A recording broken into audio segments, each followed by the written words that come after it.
Shalom Aleichem, on est dans Siman Shin Lamed Dinei Yoledet, c'est la suite. כל אלו הימים משערים אותם מעת לעת משעת הלידה, ולכן אם השבת בתוך 3 ימים מעת לעת משעת הלידה, מחללים עליה את השבת, ואם השבת בתוך 7 ימים מעת לעת משעת הלידה, הדבר תלוי באומרת צריכה אני וכו'. Alors il y a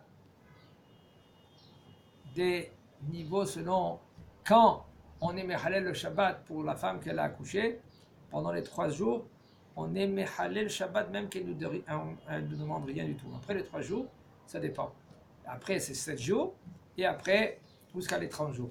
Maintenant, quand on mesure ces jours, on parle de 24 heures. C'est-à-dire 72 heures, pendant ces 72 heures, on est hayab de transgresser le Shabbat, même si elle nous dit ça va, tu vois quoi toi, ou le docteur a dit elle n'est pas bien, tu es obligé de halal le Shabbat, même qu'elle te dit rien. Okay?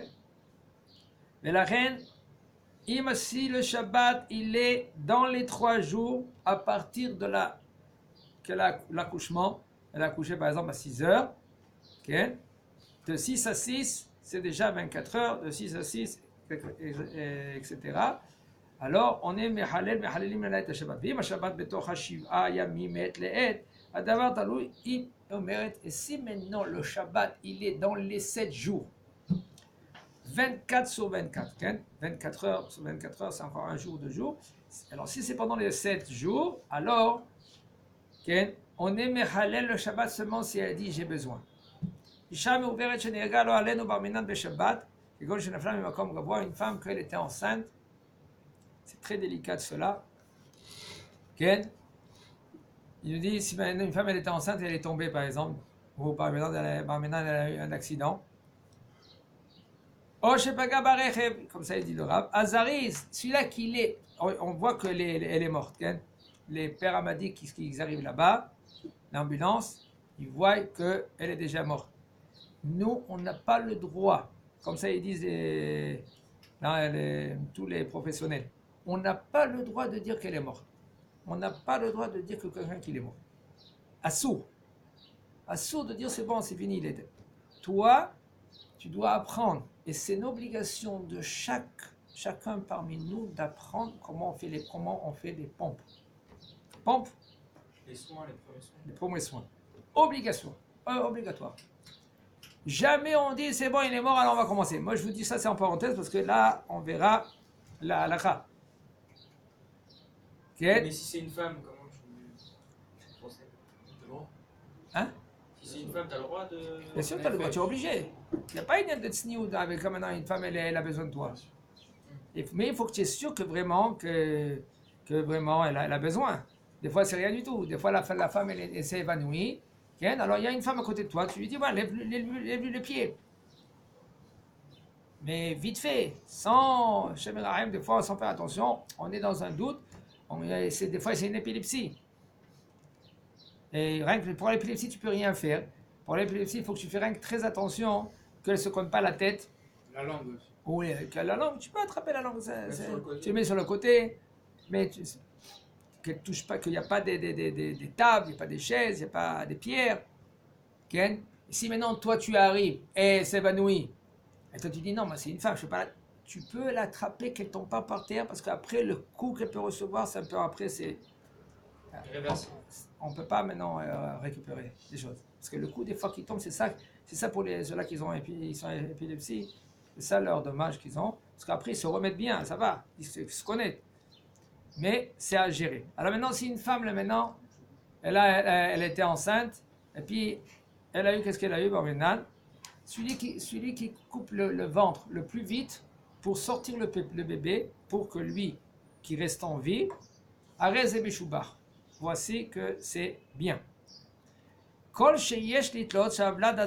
On part dans une situation que l'enfant, il est encore vivant. Même si maintenant, à la fin, ils l'ont trouvé, maintenant qu'il était mort, après qu'ils ont ouvert le ventre de la mère, est-ce que maintenant, ça s'appelle Hilul Shabbat, oui ou non? Arrête, sauf quand il a coupé le ventre de la mère. Ça s'appelle Hilul Shabbat. Il dit le Rav. Il était mort. Comment? Il savait pas encore qu'il était mort. Oh. D'accord. Ça s'appelle Safek Chai, Safek Lo Chai. La halakha, elle dit Safek Chai, Safek Lo Chai. Dans un doute s'il est vivant ou un doute s'il n'est pas vivant. Ou Safek Yehudi, Safek Goy, quand même, on est Mehallel le Shabbat. Et il dit le Rav, pas besoin de kapara, le fait que lui qu'il a transgressé Shabbat. Okay? Le Rav, comment il a parlé? Autre part, je dis, il faut être à 100% persuadé que cette femme-là, maintenant que chez Mishmo, c'est pour cela il faut apprendre okay, de faire les premiers soins, etc. Et on n'a pas le droit de faire quoi que ce soit avant d'appeler et de parler avec la Maguette David Adom en Israël. Parce que ça va vite. Les gens ils croient que c'est bon, le bonhomme il est déjà mort, mais en fin de compte il n'est pas mort, il s'est évanoui. Et des fois il a perdu ou par exemple il a des bas qui sont très très très très faibles et tu les sens pas. Tu peux mettre. Hein? Des fois le pouls il est tellement faible que tu le sens pas et tu peux pas savoir s'il est encore. Exactement. Puisque maintenant c'est très très très fin, alors le bonhomme lui il prend des conclusions, c'est il peut faire des dégâts, des bêtises. On n'a pas le droit d'aider un goy Shabbat, ouais, si on est sûr qu'il est goy et que. De nos jours, oui. On est obligé. Pour pas qu'après les goyim vont dire que nous, après ils vont pas prendre soin aux juifs. Ah mais s'il y a personne autour, si t'es dans le désert et il y a un goy. Si t'es dans la lune. Aujourd'hui, même que si t'es dans le désert, il y a les WhatsApp là-bas. Ouais, pas Shabbat. Okay. Je parle de Shabbat là. Mais je parle même Shabbat, même Shabbat, pas que Shabbat.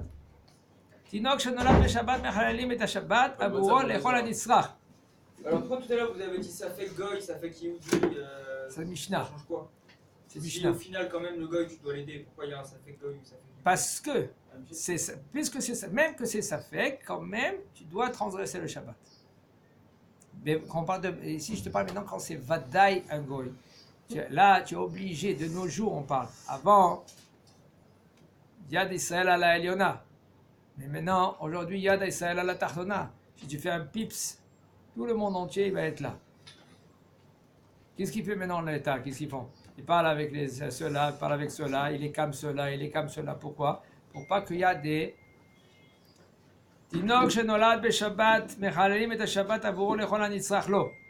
Un enfant que lui qu'il est né Shabbat, on est mechalel le Shabbat avec tout ce qu'il a besoin. ומחיים את השבת גם עבור תינוק שנולד בחודש השמיני להיריון. Et on fait Hilul Shabbat, même pour un enfant qui est né le 8e mois. Il faut savoir, 8e mois avant c'était Nefel. Ça veut dire que Areo Ke'even, il est considéré comme une pierre. Comme ça, d'après la halacha. Mais de nos jours, on verra, ça a changé. Ouais, parce que 8 mois, il n'y a pas. Non. Mieux 7 mois que 8 mois. Pourquoi? Parce que il y a l'âge de 8 mois, il y a quelque chose qu'il commence à construire, ou à la fin de, exactement, je ne sais pas quoi. Il finit que à la fin. Voilà, et là, c'est dangereux pour le bébé, et c'est considéré comme une pierre. Moshe Rabbeinu, il est né à 7 mois. Il avait 7 mois, c'est pour cela, sa mère, elle pouvait, non, 6 mois même. Après 3 mois, eh ben, là, elle ne pouvait plus maintenant de le cacher, parce qu'ils avaient compté les dates à partir de quand elle est tombée enceinte. Et c'est 9 mois. 3 mois après qu'il est né Moshe Rabbeinu, ben là, ils ont dit à Yocheved, où il est le petit? C'était déjà trop tard qu'elle l'a mis déjà dans le Nil. Alors il nous dit le Rav, même le 8e mois, quand même on est Mechalel le Shabbat, Av Shadai non Nigmerush, c'est Aro Vetzipornav. C'est ça, il dit comme ça parce que les cheveux et les ongles, ils ne sont pas encore terminés. Même que Maran HaShulchan Aruch, lui, il a dit que c'est assour de le bouger. Parce qu'il est considéré comme une pierre, c'est mouktsé. De nos jours, il y a incubator. Comment on dit incubateur en français? Incubateur. Et on voit que c'est très très très fréquent qu'on met les enfants là-bas qui sont nés juste avant leur temps. Mais Baruch Hashem, ils sont en bonne santé. Mais c'est une couveuse. C'est une couveuse. Mais il faut faire très attention que la couveuse, elle est bien. C'est pour cela, même un enfant qui a 8 mois, on doit être Mechalel le Shabbat, Mechalel al-Ahmir Besavek Nefashot. Mechalel Shabbat Avuram Areze Zariz Veniskar. Un homme que lui, qui est Mechalel Shabbat, qui est pour des cas suivants, c'est. Il va recevoir un salaire. Issa bracha me'et Hashem. Yaakov Baruch Hu va lui donner la bracha. Comme Shena Yored Besakana, Ach. הסכנה היא לעובר בלבד, ורוצים לנתח את האישה כדי להציל את העובר. Si maintenant, Baruch Hashem, la femme, ça va, elle est en bonne santé. Maintenant, l'enfant, il ne peut pas sortir normalement, il faut lui ouvrir le ventre. Césarienne. Mais, parce que le bébé, lui, il est en danger. Est-ce qu'on peut maintenant mettre en danger, ou est-ce qu'on peut être Mechalel le Shabbat pour le petit? Oui ou non, c'est la question. Mutar levatzea et anituar beShabbat. C'est permis de faire une césarienne Shabbat, même que maintenant, tu vas transgresser le Shabbat. Parce qu'il n'y a pas de danger pour la mère. Mais puisqu'il y a le danger pour le bébé, alors c'est mutar. Et même si maintenant. Il y a maintenant. un danger pour la mère si on est obligé de la faire sortir, le bébé par césarienne, que ça peut pas. Si maintenant si maintenant il y a un danger pour la mère, on ne parle pas de cela. On parle qu'il n'y a pas de danger. Et c'est une question, si tu vas le laisser là-bas, tu ne vas pas le sortir vite, et bien l'enfant est chez Mishmo. D'accord? Ça c'est la question. Alors est-ce que tu dois maintenant être Mechalel Shabbat, oui ou non? Le Rav il a dit, on doit être Mechalel le Shabbat. Et aussi la femme, est-ce qu'elle peut se mettre en danger? La question, est-ce que la femme elle peut se mettre en danger, oui ou non? C'est-à-dire quoi, se mettre en danger? Il y a un dochil nefesh, nefesh. On n'a pas le droit de repousser un âme pour un autre âme. Tiens, un devant toi, tu dois le sauver. Et il y en a un autre après. Celui-là qui est devant toi ou celui-là qui est plus proche de toi, tu dois le sauver. Et après, l'autre, si tu as réussi, tu as réussi. Si tu n'as pas réussi, mais tu n'as pas réussi. Maintenant, il y a la maman qui est là et il y a le bébé. Est-ce que la maman elle peut se mettre en danger pour le bébé, oui ou non? C'est la question. Il dit, même que maintenant tu vas dire que la femme, elle n'est pas obligée de se mettre en danger pour le petit. C'est l'instinct d'une mère de faire ça. On ne parle pas maintenant le sentiment. Sentiment, on sait qu'une mère, elle va se mettre en danger. On ne parle pas là-bas maintenant. On parle de quelle est la halakha. Après, sentiment, tu vas pas. Maintenant, les mamans, eux, c'est sûr qu'ils vont se mettre en danger pour le bébé. En général. Mais il y en a des femmes que non. Ça dépend où elles se trouvent. Même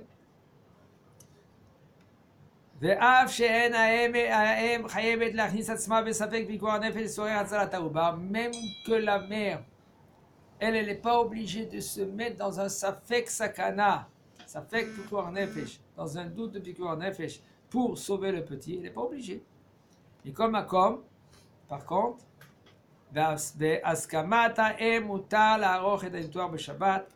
puisque maintenant, si la mère elle veut, alors on peut faire la césarienne Shabbat.